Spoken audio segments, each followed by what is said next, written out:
Hello and welcome to Lore of the Cards, the series that looks to find the lore hidden in your Hearthstone deck. Regular viewers of the channel will wonder why it's been quiet for so long, which I will get into after the meat of this episode. With Blizzcon just around the corner, it's suspected Hearthstone may announce its final teased expansion for the Year of the Mammoth, which is gold. Lots of gold! And a shadow. So, going on the evidence given, let's take a look at some possible expansion themes and the lore behind them. Clearly, treasure seems to be a key theme of the coming expansion, as the teaser is littered with it, and the revealed card for Blizzcon attendees, Marin the Fox, also has a character basking in the glow of treasure. Given Marin's appearance, and their lust for treasure, it's possible the expansion could just be themed around Azeroth's many pirate factions. The only reason I could see for this not being the expansion is the fact that there are viable pirate decks already in the game, and would the community really want to see Hearthstone swarmed by them? Though pirates have always been a popular tribe. Either way, I'm not a man that knows about mechanics, but I do know a little about lore. So, let's give you a little background behind each pirate faction that we could possibly see come to prominence in this expansion. The Bloodsail Buccaneers are probably one of Azeroth's best known pirate groups. Operating out of the Bloodsail hold on Plunder Isle, they are the bane of any merchant that chooses to transport their wares across the high seas. The Bloodsail have seen themselves clash with both the forces of good and evil. They don't exactly have cordial relations with the criminal organisation the Defias Brotherhood, but have also worked with them in the past. The Buccaneers spend a lot of their resources plaguing the port town of Booty Bay, a neutral town run by the Steamweedle cartel goblins that welcomes all, except no good dirty thieves. Well, not ones that are trying to take you over at least. The Buccaneers aren't all bad, as when the Burning Legion launched their third invasion upon Azeroth, they heeded the call to protect the world, joining the rogue faction, the Uncrowned. Their leader, Fleet Admiral Tethys, is one of the Uncrowned's shadows, ranking highly among the organisation. During this time they have been able to dock in Booty Bay, but it isn't a cheap arrangement. When talking about the Buccaneers, the Blackwater Raiders should probably also be mentioned, as they have been hired to protect Booty Bay from the Bloodsail. The Raiders are deeply integrated within Booty Bay, their leader, Baron Revelgaze, running the group from the town's inn, and is also considered the leader of Booty Bay itself. Revelgaze scored a major victory over his arch-rivals when he had the Buccaneers' then captain, Fleetmaster Firallan, killed. The South Sea Freebooters are another pirate faction that are a thorn in the side of the Steamweedle cartel, having bases in the Barrens, Tenaris and the Thousand Needles. The leader of the port village, Ratchet, Gazlo, often hired members of the Alliance and Horde to deal with his pirate problem. During the Cataclysm, the Freebooters would raid the goblin city of Kazan, presumably under the employ of Gallywix to stop an up-and-coming goblin usurping his position as the Bilgewater cartel's trade prince. The Freebooters would also move their main base of operations to the Frey Island.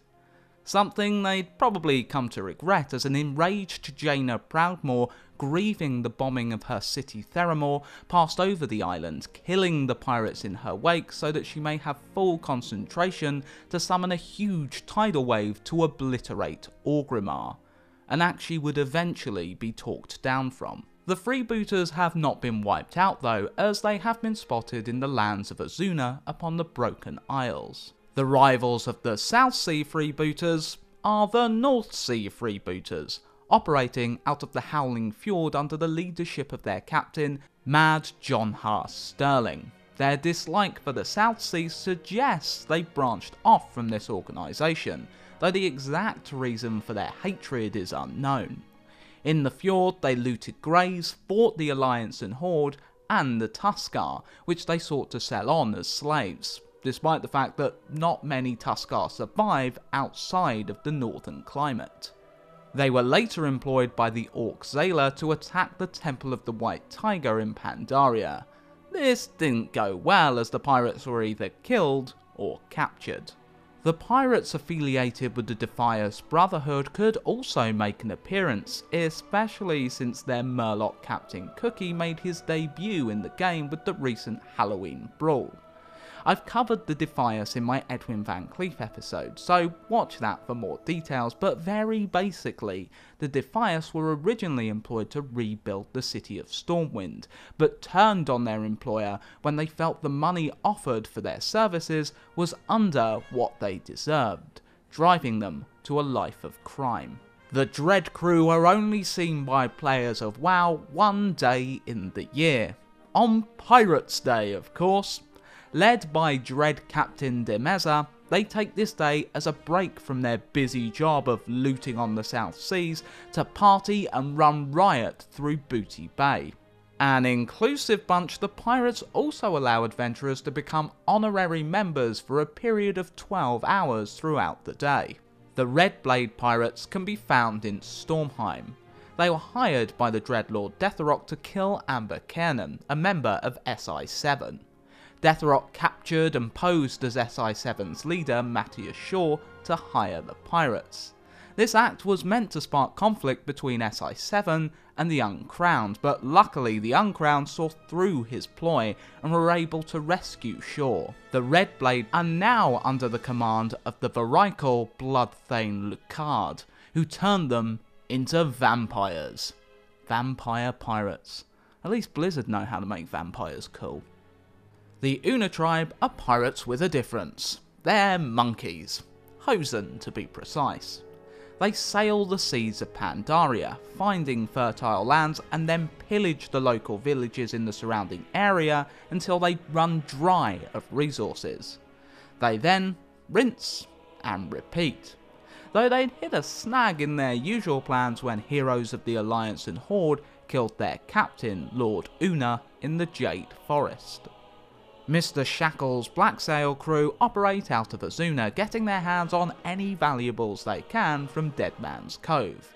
The Bone Fleet are another crew of pirates but found on the alternate Draenor during the period of Hallow's End. Skeletal Orc pirates, led by Captain Bonerender.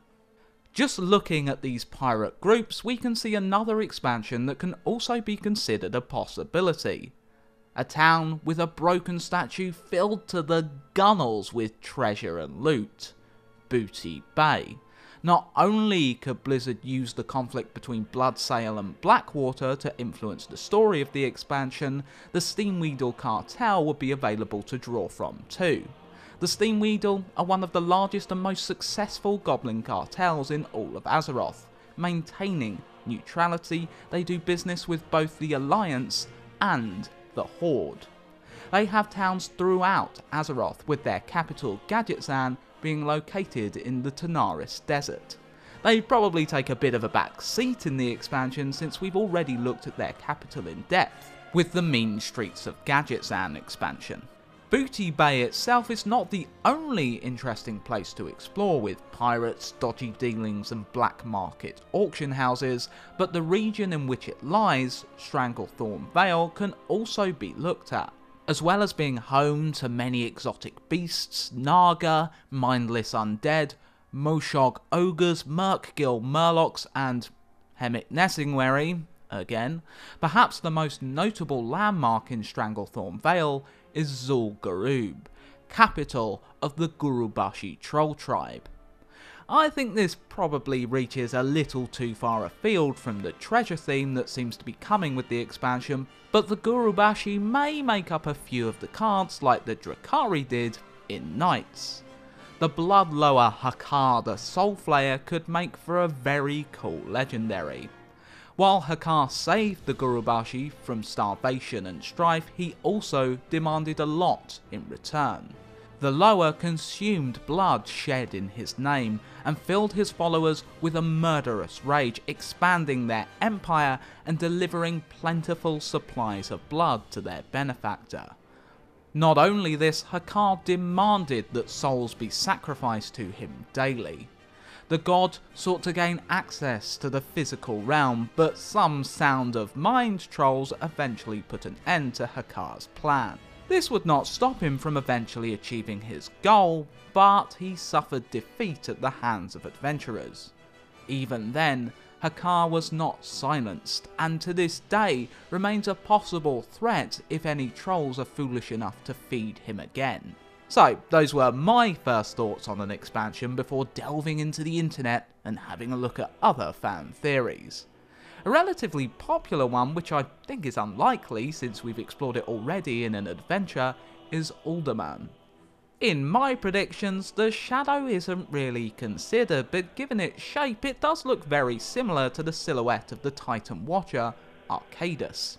After the Watchers defeat him, WoW, adventurers do gain access to a room filled with treasure.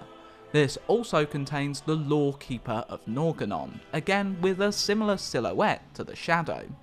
He explains the Trogs are a failed experiment of the Watchers, and after this failure, the Earthen, ancestors to the Dwarves, were created. Maybe the clue is more subtle than gold being related to pirates. Maybe we have an expansion of Trogs, Earthen and Dwarves with missions relating to their history. Though I think the Blizzcon card may put this idea to bed. Given the gold theme, the Dead Mines are another possibility. Captain Cookie's use in the Hallows End Brawl may be another clue as to the expansion's theme. This may take a deeper look into the Defias, once led by Edwin Van Cleef and then led by his daughter Vanessa after her father's murder at the hands of the Alliance. This possibility is given further backing with the leaked Tunnel Rodent card accidentally revealed by a French voice actor. Kobolds are put to work by ogres within the Dead Mines. Of course, it may just be a seafaring expansion in general, looking at islands not yet explored in WoW for treasure and glory, such as Zandalar, the small island home of the Zandalari trolls, or perhaps some pirate kingdom we are as of yet unaware of.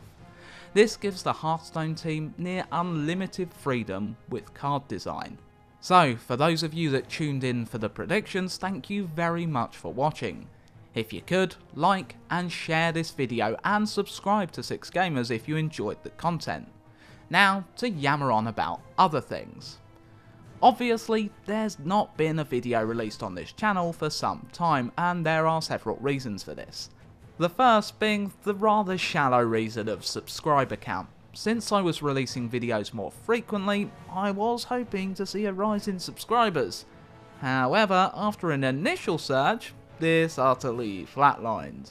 New content losing rather than gaining me subscribers. I'm guessing people didn't like the less lore heavy 5 legendary, which I may do every now and then, but far less frequently. The stress to try and release videos in good time, as well as working a full-time job, was getting to me a little. I was turning down spending time with my wife and friends in order to work on these videos more. That stress turned to frustration when the effort didn't convert into subscribers. I'm taking it easy now, writing in my free time, and as a result, I'm back to my original laid-back self. I started making these videos for fun, not popularity or subscribers, and remembering that has made me enjoy writing them again. Plus, I can better support my wife, who moved to a new country just a little over 6 months ago, a far more daunting task, and producing a few YouTube videos. She's a lot happier I'm taking it easier too. Content may be a little sparse this coming month as well though, as I have embarked upon NaNoWriMo, National Novel Writing Month. The challenge is to write 50,000 words in the space of just a month. In fact, this piece is counting towards it. The plan for Nano is to keep writing Lore of the Cards episodes. You don't have to write a novel. As part of it, I finished writing Lillian Voss, an episode I thought would be way shorter than it was. Looks like it'll be around 50 minutes, as it's over 10 pages long.